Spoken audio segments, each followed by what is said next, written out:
You're watching Natural Television from Ankara in Turkey. Welcome to our news program with me, Sauda Muganga. I'll bring to you our news headlines. Turkey's vote to end YPG PKK terror threat. Turkey will end the threat from the YPG PKK terror threat group in Syria's Manbij region and east of the Euphrates when the time comes, the country's defense minister said yesterday. Hulusi Akar said our armed forces were prepared well and are continuing to prepare to hit the targets in Manbij and east of Euphrates. Preparations have been made. In the coming period, when the time comes, the YPG threat will be determined by necessary operations. Akari added that Turkey's fight against terrorism is proceeding in a determined way as it wants to close this page once the last territory or terrorist is neutralized by security forces. What we do is to provide security for our people and borders. We are not eyeing any country's territory. He continued saying that they respect Syria and Iraq's territorial and political integrity, adding that Turkey is planning to conduct a cross-border counter-terror operation as its neighbors in the south, Syria and Iraq, are now unable to do it. Akari was in the southeast Turkish province of Hakkari to check Turkish troops. He said it is the time to hit terror targets in Manbij and east of the Euphrates, following two successful anti-terror operations since 2016 in the northwestern Syria, Operation Olive Branch and Euphrates Shield. In 2016, the operations have liberated the region, including Al-Bab, Afrin and Azaz, from YPG, PKK and Daesh terrorists, making it possible for Syrians who fled violence there to return home. In its 30-year terrorist campaign, the PKK has taken some 40,000 lives, including women and children. The Palestinians pray outside Al-Aqsa to protect gate closure. Yesterday, Israel forces stand guard as thousands of Palestinians gather outside Jerusalem's flashpoint around Al-Aqsa Mosque complex to protest against Israel of all Al-Rahman Gate in the old city. Israeli forces were deployed near the gate located on the east side of the mosque compound amid mounting tensions with Palestinian worshippers. On Monday, the Israeli authorities seated the gate, preventing hundreds of Muslims worshippers from entering Al-Aqsa, and detained several Palestinians inside the mosque complex. The following day, the Israeli authorities reported reopened the gate temporarily. 5.0 magnitude earthquake strikes northwest in Turkey. People stay on streets in Sazvil village of Çanakkale after 5.0 magnitude earthquake happened yesterday. In Sazli village, the disaster authority Selami Yavuz speaks to the media, reporting that a 5.0 magnitude earthquake hit Turkey's northwest. Disaster and Emergency Management Authority said on Twitter that the earthquake that hit Çanakkale province occurred at 9 p.m. as the epicenter and Ayvacık district of Çanakkale, 237 miles, which is equivalent to 384 kilometers west of Istanbul. No casualties were reported. Galatasaray press conference in Lisbon. Lisbon in Portugal. Galatasaray head coach Fatih Terim speaks during a press conference at the Luzi Stadium yesterday. Turkey's Galatasaray will face Portugal's Benfica on Thursday in a second leg round of 32 match in the UEFA Europa League. 5 Turkish soldiers injured in live fire drill accident. The defense minister said at least 5 Turkish soldiers were injured on Wednesday in an accident during a live fire drill at a military training base in the outskirts of capital in Ankara. The exterior shots of Polatlı State Hospital, where injured soldiers received treatment. According to the statement in the initial reports, the accident happened at the Artillery and Missile School Commander in Polatlı district during a training with heavy weapons. The injured soldiers were taken to the hospital for treatment, and an investigation into the incident has been launched. Zenit training session and press conference in St. Petersburg. Zenit players take part in a training session, and head coach Serge Semat holds a press conference at the Gazprom Arena in St. Petersburg, Russia yesterday. Russia's Zenit will face Turkey's Fenerbahce in St. Petersburg in the second leg round of 32-game in the UEFA Europa League on Thursday. I had my news with the NATO Military Committee meeting which happened in Izmir. The NATO Military Committee meeting is held at the NATO Allied Land Commander Landcom headquarters in Izmir. Turkey's Aegean Army Commander General Abdullah Recep and Chairman of the NATO Military Committee Air Marshal Sir Stuart Peach spoke at the meeting, which was also attended by Commander of NATO's Allied Land Commander, Lieutenant General John Thomas, and Chief of Staff of NATO's Allied Land Commander Major General Erhan Yuzun all attended the meeting on Wednesday in Izmir. Let's head to Bangladesh. Fire kills at least 70 in Bangladesh capital. At least 70 people were killed on Wednesday when a massive fire spread through several apartment buildings in Bangladesh's capital. The blaze was brought under control with 50 victims hospitalized, as officials expect death toll to rise. Fire Service and Civil Defense Director Major Shakil Nawaza confirmed that 70 people have died in the blaze in the old part of Dhaka, adding that we have found huge amounts of plastic materials. Stored in a building that is always risky to fire, but without completing an investigation, we cannot assure anything. He also said they had found evidence of a gas cylinder explosion. Adding an investigative body has been formed to probe the incident. The fire broke out in a multi-storage building in Dhaka, where chemical substances were kept in unsafe conditions, though officials could not confirm how it started, the Dhaka Tribune reported earlier. While local fire brigades eventually brought the fire under control, officials said they expect the number of casualties to rise, where the dead included women and children. Some 50 people were admitted to medical facilities, with 16 being treated for burn injuries and 3 in critical condition. Let's head to Costa Rica, where Venezuelan opposition controls the embassy. The opposition ambassador Maria Faria claims new diplomatic recognized by Costa Rican government.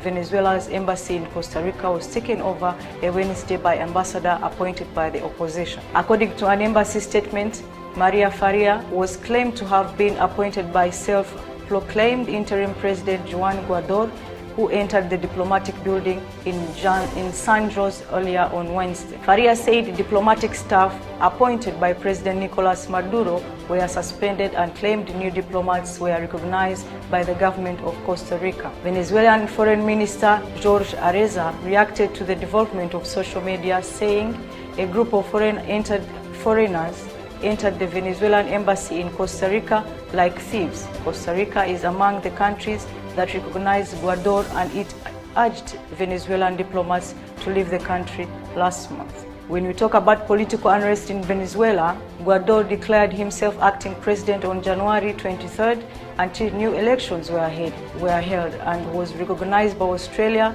Canada, Colombia, Peru, Ecuador, Paraguay, Brazil, Chile, Panama, Argentina, Costa Rica, and the US. The European Parliament took a step in the same direction. Turkey, Russia, Iran, Cuba, China, and Bolivia violated support for Maduro, who vowed to cut all diplomatic and political ties with the US following the diplomatic spat. The US President Donald Trump pointed a military intervention as possible of a number of choices he could use to help solve the crisis. Backstop in focus at May in Juncker meeting. British Prime Minister Theresa May said she stressed the need for legally binding changes during her meeting on Wednesday with European Commission President Jean-Claude Juncker to ensure the contentious Irish backstop would not be indefinite. Legally binding changes to Irish backstop arrangements necessary for backstop deal to pass in Parliament, says the UK Parliament.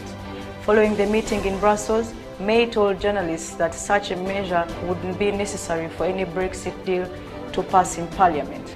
Prime Minister May said time is of the essence, and it's in both our interests that when the UK leaves the EU, it does so in an orderly law, adding that the country's Attorney General Geoffrey Cox would engage in further talks in Brussels on Thursday. As the UK will leave the bloc, the border between Northern Ireland and the Republic of Ireland will remain the only land border between the UK and the European Union. The border at the moment is invisible and people in goods and services can travel through it freely. But as the UK leaves the EU, the border technically will need some sort of checks. Due to the sensitive nature of the region and because free passage is one of the crucial articles of the 1998 BFEL agreement, the UK and EU, Northern Ireland and Ireland all reject the idea of returning to a hard border where checkpoints and customs buildings will need to be installed. The main disagreement over the border issue has been over the EU suggested backstop, keeping Northern Ireland in the EU single market and customs union after Brexit until a solution is found, because it would create a sort of border within the UK and in the Irish Sea. If Brexit goes wrong, it would be a disaster.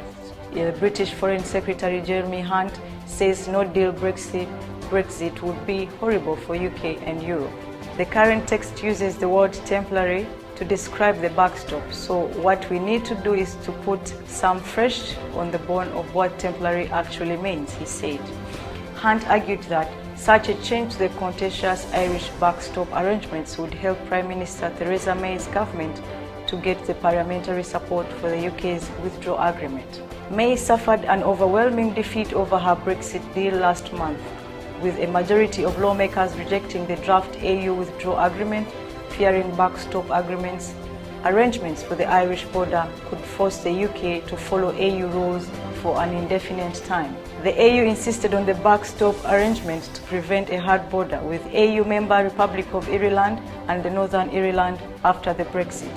According to the draft agreement, if the EU and UK will not be able to finalize negotiations on their future relationship by December 31, 2020, backstop arrangements will apply, and Ireland and Northern Ireland will remain part of the same EU-UK customs territory.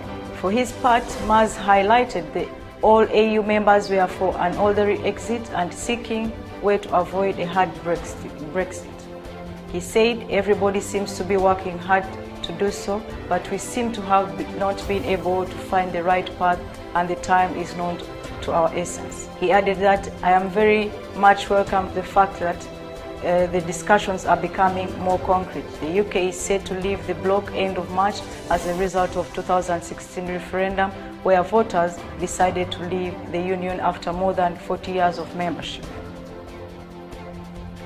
Trump warns of auto tariffs if no EU trade deal. The US President Donald Trump issued a steam ultimatum to the European Union on Wednesday, warning that if a comprehensive trade pact is not brokered, Washington will tax European car imports. If we don't make the deal, we will do the tariffs, the president says. We are trying to make a deal, adding that they are very tough to make a deal with the EU, Trump said while hosting his Australian counterpart, Sebastian Kurz, at the White House. The comments follow Trump's receipt over the weekend of a study compiled by the Commercial Department that is widely expected to open the door for Trump to impose tariffs up to 25% of European auto imports over alleged national security concerns. Referring to the report, Trump said the administration has studied possible tariffs very carefully. We've seen the results, but the bottom line result is whether or not we can make a deal with the EU. That's fair, he said, so we'll see what happens. Trump in August threatened to hit European cars with 25% tariff during a trade spat that has largely cooled amid ongoing negotiations agreed to by the Trump and European Union Commissioner Jean-Claude Juncker to reduce trade barriers. China-Iran to deepen mutual trust. China's president said on Wednesday that Beijing remains determined to develop a strategic partnership with Iran despite changes in global and regional arenas. No matter how the international and regional situation changes, China has resolved to develop a comprehensive strategic partnership with Iran which remains unchanged. Jinping said during a meeting with a visiting Iranian delegation headed by Parliamentary Speaker Ali Larijani at the Great Hall of the People in Beijing. The President of China reiterated his country's support to Iran in terms of playing a constructive role in helping to maintain regional peace and stability, and its commitment to closely communicate and coordinate with Iran on regional issues. He added, the two countries need to further deepen strategic mutual trust and continue to extend mutual understanding and support on issues involving each other's core interests and major concerns. Larijani cited the historical and friendly relations between the two countries while stressing the need to further deepen ties. He said strengthening bilateral friendly cooperation is not only in the interest of the two countries, but also important for peace and stability in Asia and in the world. Ali Larijani said Iran is keen to deepen mutual trust and promote pragmatic cooperation with China, stressing the need for Tehran and Beijing to support each other in international and regional arenas. The meeting came a day after China and Iran's foreign minister met in Beijing to discuss relations and regional developments. Iran would like to take part in China's landmark Belt and Road Initiative, Foreign Minister Javad Zarif said during the meeting with his Chinese counterpart Wang Yi. The two men also expressed a willingness to enhance bilateral relations. Wang said Beijing valued Iran's role in regional affairs and looked forward to seeing that role expand further. The meetings came a few days before Crown Prince Mohammed bin Salman of Saudi Arabia, Tehran's arch-rival, is set to visit the Chinese capital. Saudi King Salman, the Crown Prince's father, visited Beijing in 2017. AU draft report on Turkey unacceptable. European Parliament's Foreign Affairs Committee accepts non-binding advisory report on Turkey pending final vote in mid-March. The European Parliament's Committee for Foreign Affairs voted Wednesday to accept a draft advisory report to Turkey, with Ankara calling the document unacceptable. The report, which calls for suspending accession negotiations between Turkey and the European Union, is accepted to be voted by the entire European Parliament in mid-March. Turkish Foreign Minister spokesman Hami Aksoy said the call in the draft report, which is not legally binding and bears only the status of advisory decision, to officially suspend our country's accession negotiations with the AU is absolutely unacceptable. He said the draft report exemplified the AU's based and prejudiced attitude towards Turkey, adding Ankara would continue to push for its amendment. We expect the necessary changes to be made for a more realistic, unbiased and encouraging final report, which will be accepted in March at the European Parliament's General Assembly, said Aksoy, stressing that Ankara would only take such a document into account. He stressed that Turkey would continue to adopt reforms to accessions into the bloc, and Ankara accepted the European Parliament to honor its pledged obligations towards Turkey. Thank you for watching our news program with me, Sauda Muganga. You're watching Natural Television from Ankara, Turkey.